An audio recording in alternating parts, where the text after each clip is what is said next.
laki-laki, jadi nggak perlu dijagain, bahkan kita yang harus menjagain kan sebenarnya gitu. Jadi kalau untuk merasa dijagain ada yang ngurusin enggak sih, karena memang udah biasa sebelumnya Kak sendiri. Nanti kan juga kan sering main ke Bandung juga, Iki juga sering ke sana gitu. Dan rencana sih pengen pulang juga, Iki juga pengen pulang dulu karena kan mau ketemu bapak juga belum. Ya tetap berkomunikasi yang baik itu pasti gitu, karena kan memang sebagai suami kan juga harus bertanggung jawab gitu. Jadi ya udah itu aja sih sejauh ini gitu, komunikasi aja yang baik. Aiki di Jakarta, Teh Nadia di sini memang udah dari awal komitmennya seperti itu gitu. Alhamdulillah akhirnya saya ini ke Aiki mohon maaf ini saya karena dia masih belum selesai kuliahnya, nanti setelah menikah harus menyelesaikan kuliah ya. Bagaimanapun dengan kesibukan, enggak Pak, saya malah nanti sendiri yang akan mengantar katanya ke kampus, karena dia kalau saya sempatkan seperti itu gitu ya. Mungkin karena sekarang dengan kesibukan ya Iki mungkin melaksanakan ikhtiar mencari rezekinya, bekerja dan sebagainya. Nadia juga konsentrasi di sini ingin menyelesaikan kuliah. Kita di sini punya keluarga, orang tua masih lengkap, keluarga masih lengkap. Di sana juga Nadia punya keluarganya. Kita sudah bermusyawarah juga ya dengan baik gitu. Tidak semuanya harus dipublish, harus diomongin semuanya. Makanya ngelihat komentar-komentar netizen tuh kadang ketawa sih, ngapain sih ini orang nggak ya. Disaring dulu nih. Juga Iki kan nggak ada komentar apapun ya untuk di sosial media. Jadi jangan gimana-gimana juga.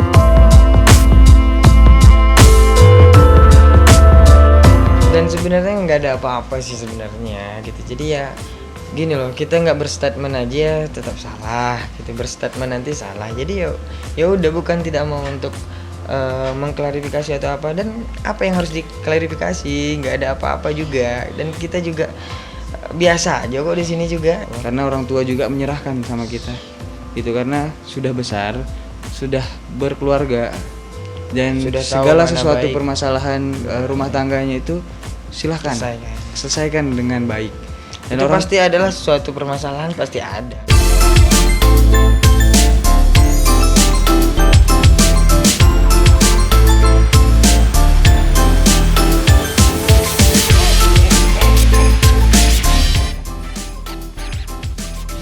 Ini guys hasilnya udah keling, kita udah keling gini. Udah menghitam. Kita nggak lama sih. Seminggu kurang.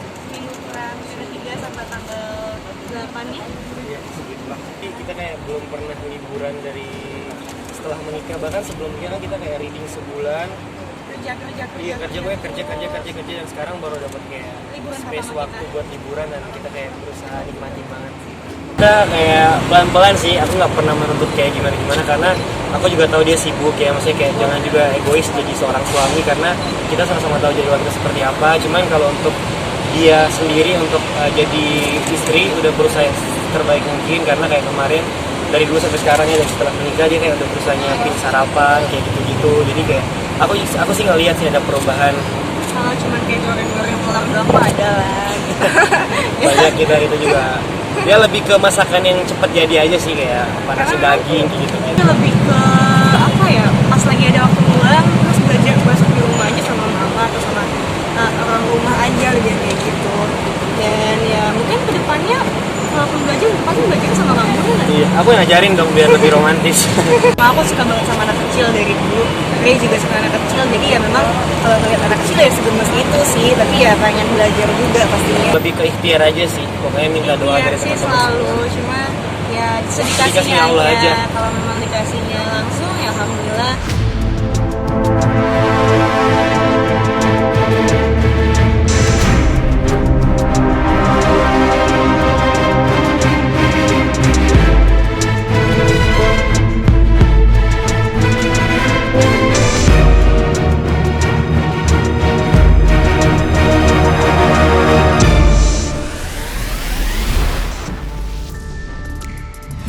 Karena ini sudah diajukan, ya kemungkinan nanti penyidik ya dalam minggu depan mudah-mudahan akan kita terima hasil visumnya.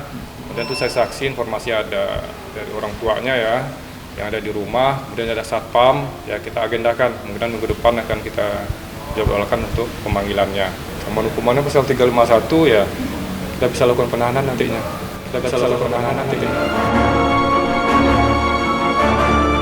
Wah, kalau pukulannya itu banyak sekali ya. Pertama saya dipukul di rahang di sini 2 kali, lalu saya dibanting terkena tangga begitu. Ini terkena pagar sih, pagar rumah dari atas lantai 3. Lalu saya diseretkan ke bawah. 2 security itu yang nyeret saya dan saudara di olah pertama juga di belakangnya, juga 2 kali menendang saya. Saudara di olah pertama juga di belakangnya 2 kali menendang saya. Hari itu juga kita nggak ngelihat Dea dalam keadaan normal ya. Dalam keadaan normal yang kayak kita sehat, bisa ngomong jelas enggak. Kalau Mbak pada dan Mas lihat videonya, itu di video itu kan kita bisa dengar suara dia kayak agak-agak kelok ya. Dan kalau memang orang benar-benar dianiaya, disakitin, apa dia sempet terus begini gitu kan? Nggak sempet ya, kalau kita dianiaya kita beneran sakit banget, kita udah nyelamatin diri kita dulu, nolongin diri kita sendiri dulu kan. Tapi kan kalau kita bisa lihat dia kayak memang sengaja mau pansos ya gitu. Kita dapat panggilan dari kepolisian sebagai warga negara yang baik, kita pasti datang dong gitu.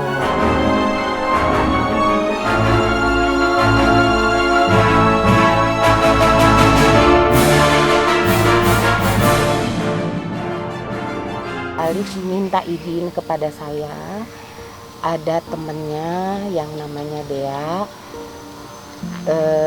di PHK, sudah tidak mempunyai pekerjaan, sudah tidak bisa membayar kos-kosan, dan Alif ingin sekali membantu, menolong karena dia udah nggak tahu tinggal di mana dan keluarganya juga nggak ada. Minta izin karena lagi di PHK boleh tidak tinggal di rumah. Waktu itu lagi masa-masanya corona, waktu itu kalau nggak salah bulan Mei, jadi ini sebetulnya udah lama ya. Beliau adalah kakak kelas saya. Lalu saya kenapa bisa tinggal di sana, itu sebelumnya karena saya sempat bekerja sebelumnya. Cuman terkena dampak corona, yaitu kena PHK. Lalu saya tidak punya tempat tinggal. Lalu ketika dia mendengar kabar tentang saya kena PHK, dia menawarkan untuk tinggal di rumahnya menjadi admin orang tuanya, admin Citamed.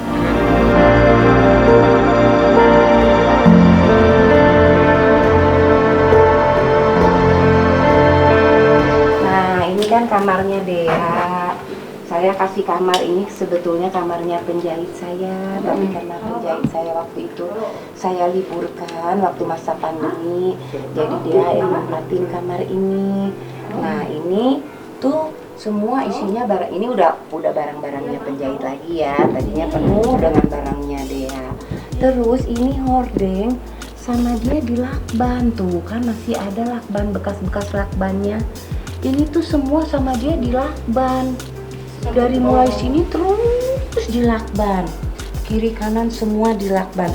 Nih masih ada bekas-bekasnya. Ini tuh lihat tuh. Jadi tuh semua hordeng sampai hordeng juga dilakban. Nah itu saya berapa kali tuh mergokin. Saya turun ke dapur, ke kamarnya, saya lihat nggak ada. Saya tanya sama mbak-mbaknya, loh kemana nih anak gitu.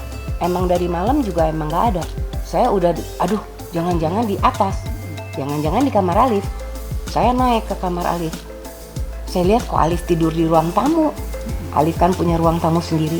Alif tidur di ruang tamu di bangku. Itu anak kemana? Pas saya buka kamar, di kamar Alif. Itu anak kemana? Pas saya buka kamar, di kamar Alif. Itu karena waktu pada saat itu aku lagi nyuci ini korden kan. Jadi sementara aku karena nggak ada gantinya, kebetulan di situ tuh kaca semua. Dan itu kelihatan dari orang masuk itu kelihatan banget kan, jadi nggak mungkin kalau aku biarin begitu aja. Jadi aku pakai spray, aku jeberin di situ, gantung kan. Jadi aku selotip mau nggak mau kan, kalau spray digantung itu aja pasti copot kan. Jadi aku nggak ada maksud sama sekali untuk menutupi ruangan aku buat biar orang nggak bisa masuk ya. Itu kan karena itu mereka juga pegang kunci kamar aku gitu. Sebenarnya sih si Alif itu memang sering tidur di ruang tamu sih. Bahkan nggak ada orang pun, saya tidur di kamar saya pun dia tetap tidur di ruang tamu. Jadi bukan gara-gara ada saya dia tidur di ruang tamu.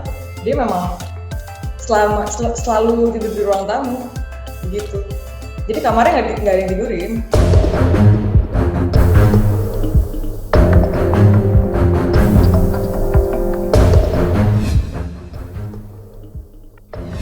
kedatangan kita kali ini ke Polres Jakarta Selatan atas panggilan penyidik, yang mana kita diminta untuk menambahkan alat bukti.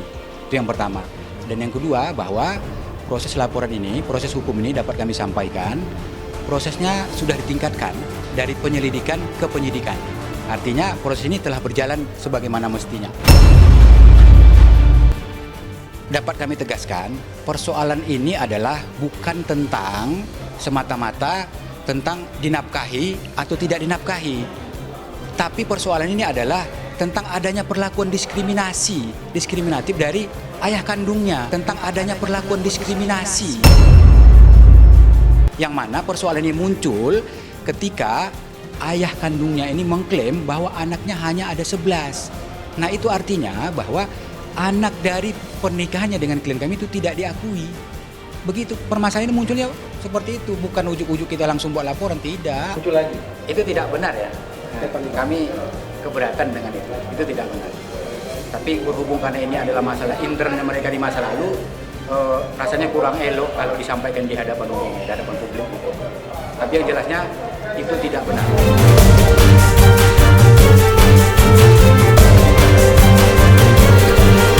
Kami kembali bertanya, kapan dia akui? Dia sendiri sudah menulis dalam sebuah buku bahwa anaknya hanya 11 orang. Nah, kalau kita boleh flashback ke belakang ya, sewaktu buku itu muncul, lalu kita coba mengklarifikasi, kan tidak ada hasil yang positif. Nah, setelah itu lalu kita meminta bantuan nih, bantuan Lembaga Perlindungan Anak Indonesia untuk supaya dijembatani. Nah, itu juga tidak ada etiket baik, tidak ada respon yang positif dari terlapor. Nah, sehingganya keluarlah rekomendasi dari LPAI agar supaya persoalan ini diteruskan ke ranah hukum.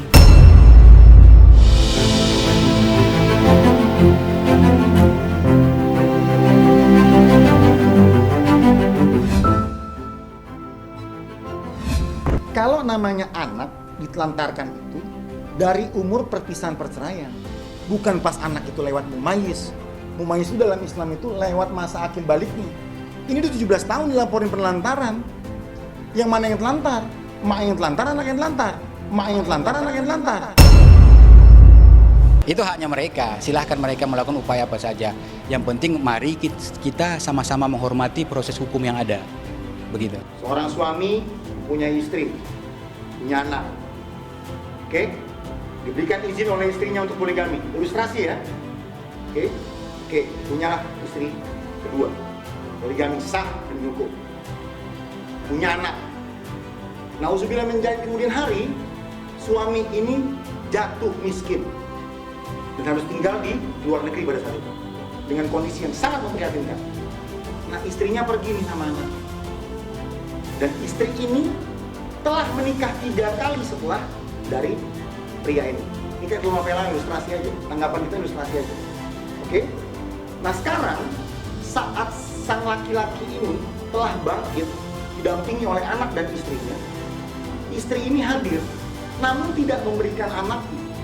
Hadir juga minta tanggung jawab, tapi setelah nikah 3 kali. Jadi kami tidak ingin menanggapi, kami menghimbau kepada seluruh pihak, baik pihak yang kelihatan dan makhluk gaib pun, agar berhenti untuk mencari atau membuat berita buruk terkait yang menyerang klien kami. Apabila masih ada 3 hari dari press conference ini, kami akan menempuh gugatan hukum. Tanggapan atas pernyataan dari Umi Atif Ilya.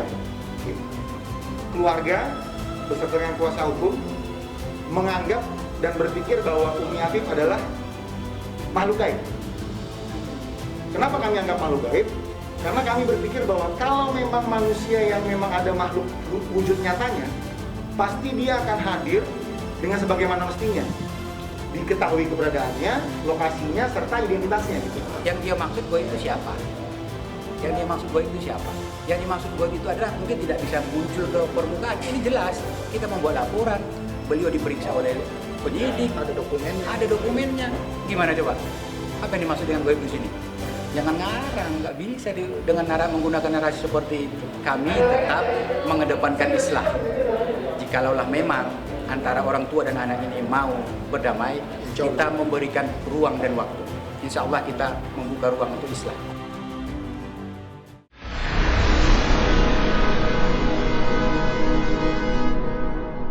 Jadi jangan lupa untuk subscribe Cumi Cumi. Ditekan ya tombol lonceng merahnya.